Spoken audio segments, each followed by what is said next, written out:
Hi guys, and welcome back to my channel, Sonic Love. So in today's video, we've got the battle of the big hitters. So we have the RGB10 Max, and we also have the Odroid Go Super. Now, I've had to remake the starter of this video simply because our good friends from over in China, one specific guy which I watch and follow, he doesn't really have many subscribers. So please, I will leave a link in the description. Please go over and subscribe to his channel.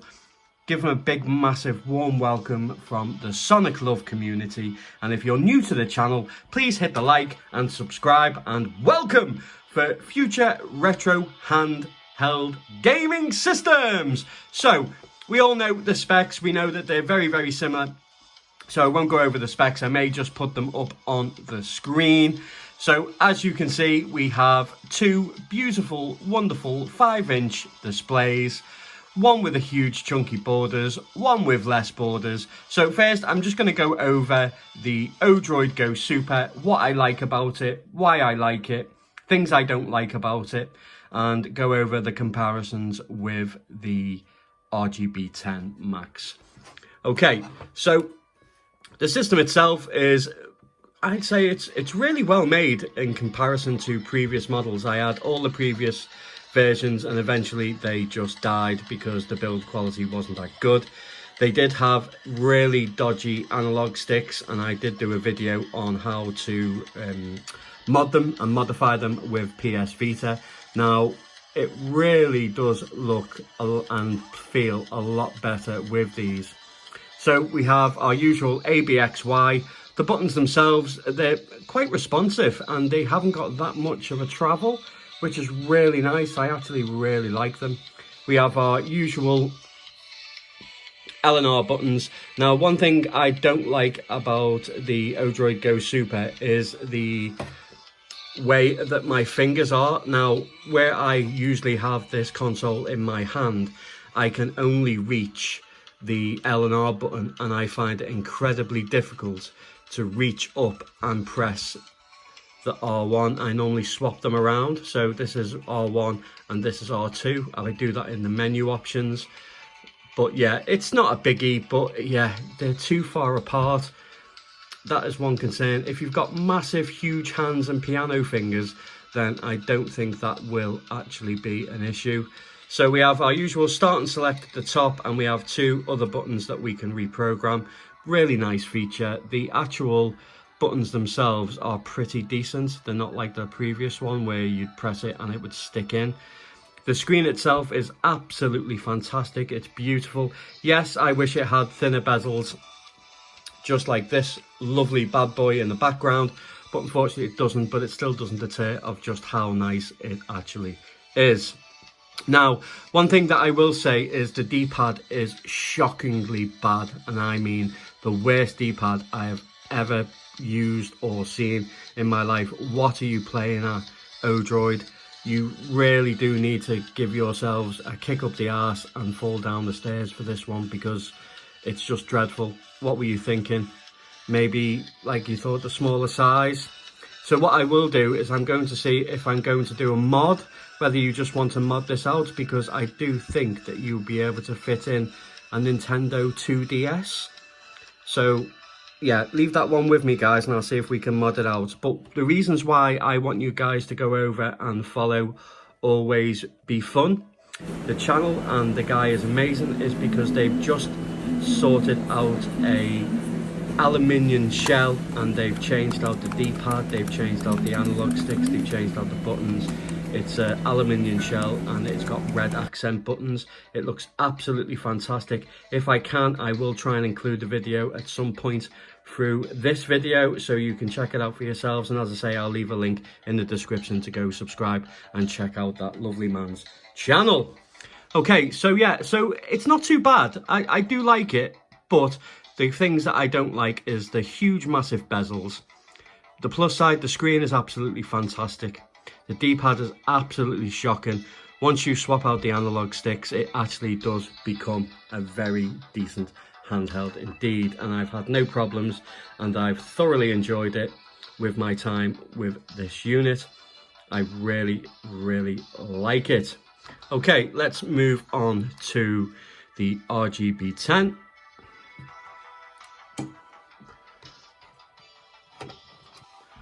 Okay, so things that I really like about this, one is I love the colour. I really do wish that it was a dual speaker, but sadly it isn't. It's a single speaker, but the speaker itself packs a bit of punch and it is quite nice. We have reminiscent start and select at the top, only 2 buttons at the bottom. The analogs themselves are fantastic. They're switch analog sticks. I've suffered no drift so far as we speak. I really like the screen. Yes, the black levels are a little bit dimmer than the actual Odroid Go Super, but it's still a fantastic screen. But personally, I do think if they had sorted out the dimming issues or the black level issues on this, it would have been perfect. So to me, I don't know.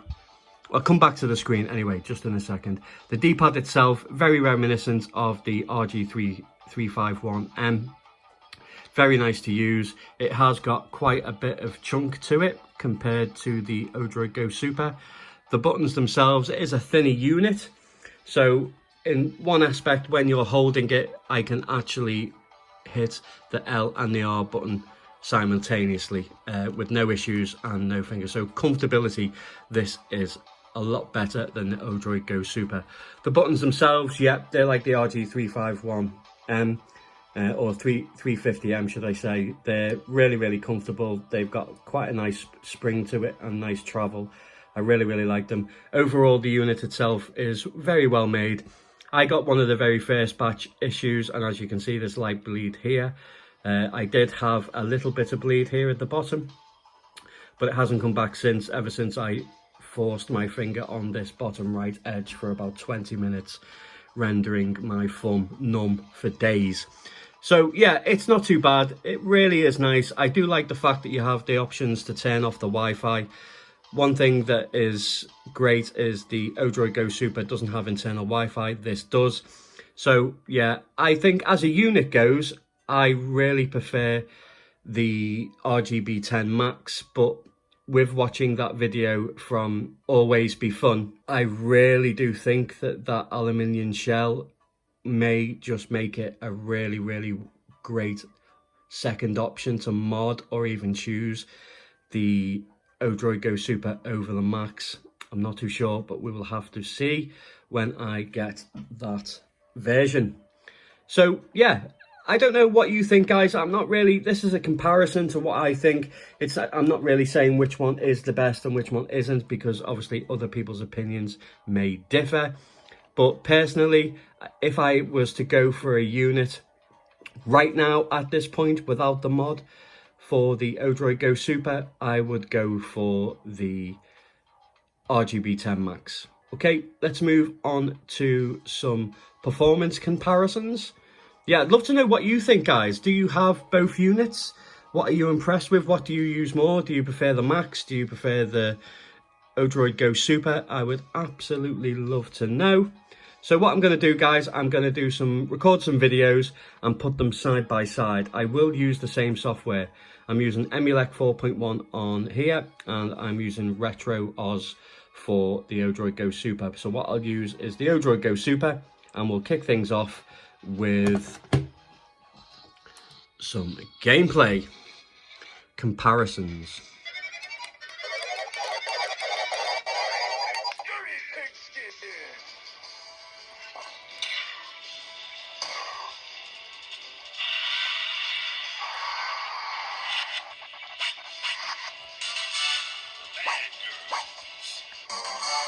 Bad girls.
to the 6FFS. Select fighter. Garnet. Next fighter. Bazoo.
Hi guys, so in conclusion, I don't really think there's a bad option, really. I think if I was scoring this as a boxing match, ding ding, I would say a draw. Because I know there's going to be some people out there that would much prefer less darker screen. And not only that, but then also would probably much prefer the Odroid Go Super because they just love the Odroid handhelds themselves. Then you have the Pow Kitty enthusiasts that like really support Pow Kitty and really think that that one is a better option. So I hope that it's helped my conclusion of what's good about it, what's bad about it. I will do another video though, guys. As I say, I probably included it at the beginning or midway of Always Be Fun. Please check his channel out.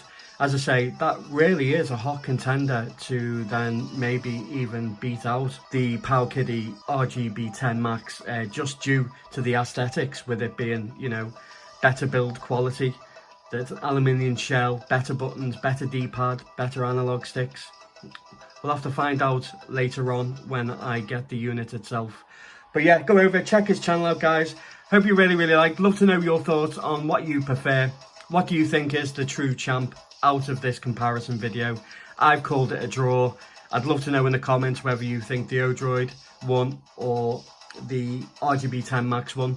I will say though that the Odroid Go Super is 1.3 gigahertz, and that's up to 1.3 gigahertz, and the RGB10 Max is up to 1.5 gigahertz. Now, I did notice in the Sega Saturn side by side that Sega Saturn was running not considerably better, but enough to notice it as I was actually doing a comparison. So it does actually run that bit better, which you'd expect anyway, with it being 1.5 versus 1.3. Anyway, love to know your thoughts, guys. Who do you think won in this comparison? And as always, guys, take care.